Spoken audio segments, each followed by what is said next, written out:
go, a little sedgy wetland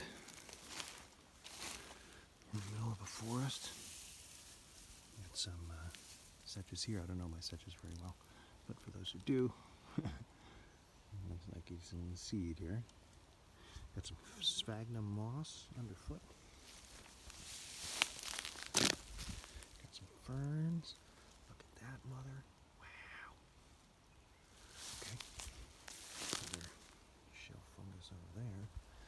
But what I really want to see, for really thick, rich, organic soil there, as I hop my way over, or shuffle, as the case may be. Ooh, that's a little slippery. Oh, look at this. We got sphagnum moss sort of innervated with all the roots of this birch. There's a rock in there. Amazing stuff. Look at this birch.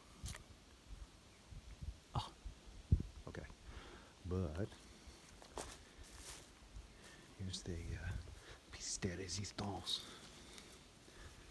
So we've got this birch has fallen down. It's got this really, because it's grown in the wetland, had a really shallow root system. So it doesn't take much of a big wind to get these big trees to topple over, okay? Providing habitat for maybe centuries beyond that. But most important, look at that shelf. That is really nice nesting habitat for water thrushes, both Louisiana and northern, for juncos, phoebes, winter wren, all kinds of cool stuff.